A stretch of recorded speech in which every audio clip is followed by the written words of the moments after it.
Hello दोस्तों, मैं हूं आपका अपना द बुक गाय और आज हम आपके लिए लेकर आए हैं the law of human nature की बुक समरी। दोस्तों, इंसान के असली चेहरे को कैसे पहचानें, इंसान के चेहरे के पीछे छिपे असली इंसान को कैसे पहचानें, ये बुक इस बात को अच्छी तरह से बताती है। दोस्तों, चलिए फिर शुरू करते हैं। इंसानों ने अब तक काफ़ी चीज़ों के बारे में प्रोजेक्ट करना सीख लिया है। मौसम का पता हम लगा लेते हैं, कंपनी में कितना लॉस या प्रॉफिट होगा, शेयर मार्केट के बारे में, बहुत सारी चीज़ों के बारे में हम पता लगाते हैं, सीखते ही रहते हैं। इंसान की कुछ ऐसी कमजोरियां हैं जो वो अवॉइड नहीं कर पाता। हम लोग शॉर्ट माइंडेड होते हैं, लालची होते हैं, छोटी छोटी बातों पर गुस्सा कर लेते हैं। हम इंसानों का जो दिमाग है वो बदलता रहता है। हमारे अंदर सेल्फ डिफेंडिंग जैसी वीकनेस होती है।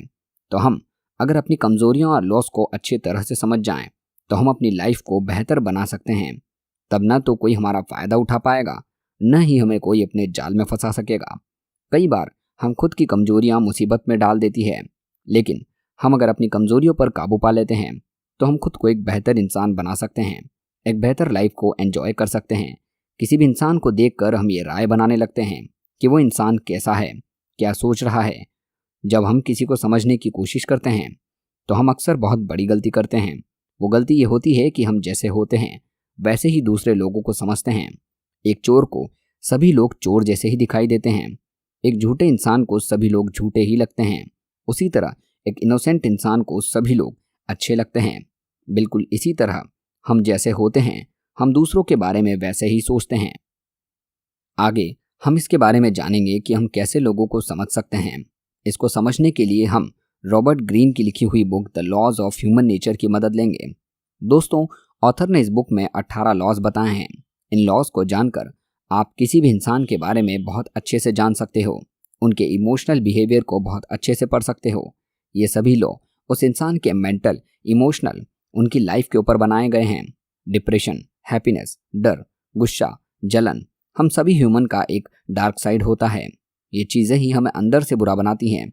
इन चीज़ों की वजह से हम अक्सर इंसान नहीं बन पाते।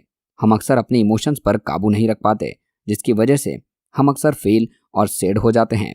इसलिए ऑथर ने अपने इमोशन को जीतने के लिए हमें फर्स्ट लॉ बताया है, लॉ ऑफ इरेशनलिटी। हम में से ज़्यादातर लोग लॉजिकल डिसीजन नहीं लेते हैं, हम सामान्यतया इरेशनल डिसीजन लेते हैं। हम कोई भी डिसीजन लेते वक्त लॉन्ग टर्म के बारे में नहीं सोचते। हम अक्सर उस चीज़ में लगे रहते हैं जो चीज़ ट्रेंड करती है। इसी इरेशनल डिसीजन की वजह से हमें आगे जाकर बहुत परेशानी उठानी पड़ती है। हम अधिकतर फेलियर का सामना करते हैं। हम अपने डिसीजन से ज़्यादा दूसरों के ओपिनियन पर फोकस करते हैं। हम अपने लॉजिकल थिंकिंग को छोड़कर दूसरों के इरेशनल ऑप्शन पर ध्यान ज़्यादा देते हैं, जिसके कारण हमें लाइफ में फेलियर का सामना करना पड़ता है। ठीक ऐसे ही जब बात किसी इंसान को जानने की होती है तो हम उसे बिना जाने दूसरों के ओपिनियन सुनकर उस इंसान के बारे में राय बनाते हैं। अगर किसी ने हमसे कहा कि वो बुरा इंसान है, तब हम उसे बिना जाने उसके बारे में बुरा सोचने लगेंगे। इसलिए ऑथर हमें लॉजिकल थिंकिंग के लिए प्रेरित करते हैं। लॉजिकल थिंकिंग हमारे शॉर्ट या लॉन्ग टर्म के लिए बहुत बेनिफिशियल होता है। हम ह्यूमन बाय नेचर तर्कहीन होते हैं, इसलिए हमें चीज़ों और लोगों को अच्छे से समझने के लिए लॉजिकल और इमोशनल डिसीजन तर्क के साथ लेना चाहिए। जब इस लॉ को हम अच्छे से यूज़ करेंगे तब हम किसी को भी बहुत अच्छे से समझ पाएंगे। Law of narcissism. खुद के अंदर कॉन्फिडेंस होना बहुत अच्छी बात है, लेकिन जब ये कॉन्फिडेंस ओवर कॉन्फिडेंस हो जाता है तो वो चीज़ हमारे लिए बहुत बुरी होती है। ऑथर बताते हैं कि लोगों के पास जितना ज़्यादा पैसा होता है उनका ईगो और एटीट्यूड उतना ही ज़्यादा होता है। वो लोग अपने से बड़े लोगों की बिल्कुल रेस्पेक्ट नहीं करते, लेकिन जब बात अपने छोटे लोगों की होती है तो वो उन्हें जानवरों की तरह समझते हैं, उनसे अच्छे से बिहेव नहीं करते, उनकी रेस्पेक्ट नहीं करते। उनके अकॉर्डिंग उनसे छोटे लोग सिर्फ उनके काम के लिए बने हैं। ये बात सच भी है। हम में से ज़्यादातर लोग ऐसे होते हैं कि वो अपने से छोटे लोगों का रेस्पेक्ट नहीं करते। उदाहरण के लिए, अगर आप अपने क्लास के एक स्मार्ट बच्चे हैं तो आपसे केवल उन्हीं से दोस्ती करेंगे और उन्हीं के साथ रहना पसंद करेंगे जो आप जैसे स्मार्ट होंगे। आप एक वीक बच्चे के साथ कभी अपना टाइम स्पेंड नहीं करेंगे। आप उस वीक बच्चे को एक लो ग्रेटिट्यूड स्टूडेंट समझेंगे, उसकी रेस्पेक्ट नहीं करेंगे। यही होता है नार्सिसिज्म, लोगों को अपना गुलाम समझना। हमें इसको बदलने के लिए अपने अंदर 4 चीज़ें बिल्ड करनी होगी। द एम्पैथिक एटीट्यूड, दूसरे लोगों के नज़रियों को जानना, उन्हें अच्छे से ऑब्जर्व करके उनके एक्शंस को एनालिसिस करना। दूसरा, विस्कैरल एटीट्यूड, लोगों के बिहेवियर और उनके बॉडी लैंग्वेज पर अच्छे से ध्यान देना। लोगों की बॉडी लैंग्वेज जानकर हम उनके बारे में बहुत कुछ जान सकते हैं। एनालिटिक एम्पैथी, अगर आप किसी को अच्छे से जानना चाहते हैं तो उनके पास्ट को जानें, उनका पास्ट कैसा था, उनकी फैमिली का एनवायरनमेंट, जिससे आप उस पर्सन को अच्छे से समझ पाएंगे। चौथा, एम्पैथेटिक स्किल, हम जितने ज़्यादा लोगों से मिलेंगे हम उतना ज़्यादा बेहतर होंगे। ज़्यादा लोगों से मिलने का मतलब बहुत ज़्यादा नॉलेज, उनके बारे में और अच्छी इन्फॉर्मेशन। इन 4 रूल्स को फॉलो करें तो आप किसी भी इंसान को बहुत अच्छे से समझ पाएंगे। लॉ ऑफ रोल प्लेइंग, हम बचपन से ही बहुत अच्छे एक्टर्स होते हैं। किसी को भी झूठ बोलने में और अपने फेशियल एक्सप्रेशन से अपनी बात मनाने में हम बहुत स्मार्ट होते हैं। एक छोटा बच्चा रोने से ये बताता है कि उसे खाने की ज़रूरत है। किसी को गिफ्ट मिलने से उसके चेहरे पर स्माइल आ जाती है, वो इंडिकेट करता है कि वो कितना खुश है। हम बचपन से ही हर एक सिचुएशन के लिए अलग अलग एक्सप्रेशंस बनाते आ रहे हैं। जैसे जैसे हम बड़े हो रहे हैं, इसी चीज़ को हमारे सबकॉन्शियस माइंड ने फिक्स कर लिया है। हमें पता होता है कि हमें किस सिचुएशन में कैसे फेशियल एक्सप्रेशन और कैसे रिएक्ट करना है। हम सभी इंसान के 2 फेस होते हैं, एक फेस जो हम दुनिया को दिखाते हैं, दूसरा फेस जो सिर्फ हमें पता होता है। किसी भी इंसान को अच्छे से जानने के लिए आपको मास्क के पीछे छिपे हुए दूसरे इंसान को जानना होगा। अगर आप मास्क के पीछे छिपे हुए उस इंसान की असली इंटेंशन को जान जाओगे तो आप उसके बारे में बहुत कुछ जान सकते हो।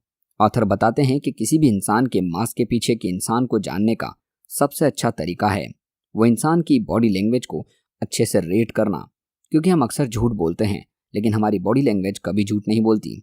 अगर आप लोगों से बॉडी लैंग्वेज को पढ़ना सीख जाओगे तो आप किसी भी इंसान को बहुत अच्छे से जान जाओगे, उनके नेचर और उनके बिहेवियर को बहुत अच्छे से पहचान जाओगे। लॉ ऑफ कंपल्सिव बिहेवियर, किसी भी इंसान को समझने के लिए हमें उनके कैरेक्टर को बहुत अच्छे से समझना होगा।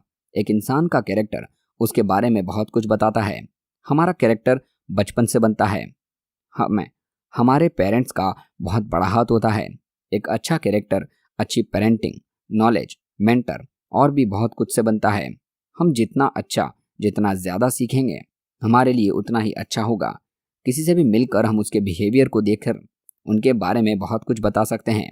एक अच्छा और मैच्योर बिहेवियर एक इंसान को दूसरे से अलग बनाता है, उसे एक अच्छा इंसान बनाता है। लोगों के अच्छे बुरे इमेज के बजाय उनके कैरेक्टर को देखना चाहिए। हम अक्सर वही करते हैं जो हमारे कैरेक्टर में होता है। एक झूठ बोलने वाला इंसान अक्सर झूठ बोलेगा क्योंकि झूठ बोलना उसके कैरेक्टर में है। ठीक वैसे ही आपको दूसरे को समझने के लिए उनके कैरेक्टर को अच्छे से जानना होगा। उनके एक्शन उनके कैरेक्टर के बारे में बहुत कुछ बताएंगे, इसलिए आप उनके कैरेक्टर को जानिए। लॉ ऑफ कवेटसनेस, हम सभी के अपने अपने डिज़ायर होते हैं। कुछ लोगों के डिज़ायर होते हैं नई चीज़ों को सीखना, नई लोगों के डिज़ायर होते हैं कि नई चीज़ें ढूंढना। कुछ लोगों को नई चीज़ें करना बहुत पसंद होता है। ठीक वैसे ही हम सभी के अपने अपने डिज़ायर होते हैं, इसलिए ऑथर बताते हैं कि अगर हम लोगों के डिज़ायर को जानेंगे तो उन्हें और अच्छे से समझ सकते हैं। एक अच्छे इंसान के अच्छे ही डिज़ायर होंगे जबकि एक बुरे इंसान के बुरे डिज़ायर होंगे। जब आप लोगों के बुरे डिज़ायर के बारे में पता लगे तो आप उनसे दूरी बना लें। ये चीज़ें आपके लिए बहुत अच्छी होंगी। आज हम अपने आसपास जितनी भी अच्छी और बुरी चीज़ें देखते हैं वो हम सभी हमारे डिज़ायर की वजह से है। माइक्रोसॉफ्ट व एप्पल जैसी कंपनी का भी किसी का डिज़ायर था, इसी वजह से वो आज बन पाई। एक आतंकवादी संगठन भी किसी पर्सन का डिज़ायर था जो आज एक आतंकवादी समूह बन गया। इसलिए आप गौर करें कि लोगों के क्या डिज़ायर हैं, इससे आप उनके बारे में बहुत अच्छे से जान पाएंगे। ये सभी चीज़ें आपके काम तभी आएंगी जब आप ज़्यादा से ज़्यादा लोगों से बात करेंगे, उन्हें अच्छे से ऑब्जर्व करेंगे। तभी आप इन लॉज का यूज़ करके किसी भी इंसान को अच्छे से समझने में मदद मिलेगी। हम में से सभी एक दूसरे से अलग होते हैं, इसलिए आप भी कोशिश करो आप अपनी ज़िंदगी में ज़्यादा से ज़्यादा लोगों के संपर्क में रहो, उनसे अपनी बातें आदान प्रदान करो, उन्हें समझने की कोशिश करो। लॉ ऑफ एनवी, हमें अपने अहंकार से बचना चाहिए। हम सभी अक्सर अपने आप को दूसरों से कंपेयर करते हैं। हम हमेशा दूसरों के स्टेटस, रिस्पेक्ट और अटेंशन को खुद के साथ तुलना करते हैं। कुछ लोग अपने अच्छे कामों की वजह से अच्छा बनते जाते हैं, वही दूसरे लोगों के लिए जलन का कारण बन जाता है। कोई भी व्यक्ति दूसरे के प्रति अपनी जलन या एनवी को एक्सेप्ट नहीं करता है। इससे पहले कि एनवी हमारे लिए टॉक्सिक यानी हानिकारक हो जाए, हमें एनवी के शुरुआती सिम्टम्स पर जरूर ध्यान देना चाहिए। अगर हम इस पर शुरुआत से ही ध्यान रखेंगे तो हम अपनी इस बुराई की जड़ को खत्म कर सकेंगे। आप अपनी क्षमताओं को खुद से पहचानें, न कि किसी दूसरे से तुलना करें। ऐसे लोगों को समझें जो आपसे कम सफल हैं। जब हम किसी ऐसे व्यक्ति से पहली बार मिलते हैं तो उनकी आंखों में जलन साफ साफ देख सकते हैं। ऐसे लोगों की तारीफ बनावटी और खोखली होती है। ऐसे दोस्त हमेशा आपकी पीठ पीछे आपकी बुराई करते हैं, दोस्ती का फायदा उठाकर आपकी फीलिंग्स को चोट पहुंचाते हैं। मानव स्वभाव के अनुरूप हम भी दावा करते हैं कि हमें किसी से जलन महसूस नहीं होती, लेकिन ये वास्तविकता नहीं है। मानव स्वभाव के अनुसार दूसरे से तुलना करना लगभग असंभव है। अगर कुछ बातों को ध्यान रखा जाए तो बुरी आदतों से छुटकारा पाया जा सकता है। हमें कोशिश करनी चाहिए दूसरों से जलने की जगह दूसरों की प्रशंसा पर बल दें, दूसरों की खुशी में शामिल हो, उनकी सफलता के लिए उन्हें बधाई दें। यह विश्वास रखें कि आप अपने दम पर सक्सेसफुल हो सकते हैं, आगे बढ़ सकते हैं। The law of grandiosity. हमें अपनी सीमा को पहचानना चाहिए। ऑथर कहते हैं कि हम सभी लोगों के अंदर खुद के बारे में बहुत ऊंची सोच होती है। जब हमारे विचार रियलिटी से अलग हो जाते हैं तो हम बनावटी होते जाते हैं। हम अपने आप को महान समझने लगते हैं। अक्सर एक छोटी सी सक्सेस भी लोगों को खतरनाक लेवल तक ले जाती है। हम ओवर कॉन्फिडेंस में आकर समझने लगते हैं कि हमारे पास गोल्डन टच है जिसकी वजह से हमें सक्सेस मिली है, लेकिन रियलिटी में हमारी सक्सेस के पीछे लक भी हो सकता है। हम कभी भी दूसरों की मेहनत पर उनको क्रेडिट नहीं देते हैं। यही कारण है कि हमारी सफलता बहुत देर तक नहीं टिकती। हमें अपने प्लान की सफलता पर ज़रूरत से ज़्यादा विश्वास होना, क्रिटिसिज्म या आलोचना होने पर गुस्सा आता है। किसी भी तरह के अधिकार को नापसंद करना एक दिखावटी इंसान की पहचान है। इसे मूल रूप से खत्म करके रियल होकर सोचना चाहिए। हमें अपने सक्सेस को कभी भी अपनी ग्रांटनेस नहीं समझनी चाहिए। ग्रांडेंसिटी यानी बड़ा बनने की इच्छा एक ऐसी एनर्जी है जो हम सभी में होती है। ये हमारे पास जो है उसे अधिक पाने के लिए, अपनी पहचान बनाने के लिए है, हमें एनकरेज करती है। समस्या ग्रांडियोसिटी की एनर्जी में नहीं है, समस्या उसमें है कि ये हमें किस तरह से यूज़ करते हैं। हमें इस एनर्जी का इस्तेमाल अपनी प्रॉब्लम्स को सॉल्व करने में करना चाहिए, अपने रिलेशनशिप्स को बेहतर बनाने में करना चाहिए, न कि खुद को दूसरों से ऊंचा दिखाने में करना चाहिए। The law of death Daniel. अपनी मृत्यु को ध्यान में रखें।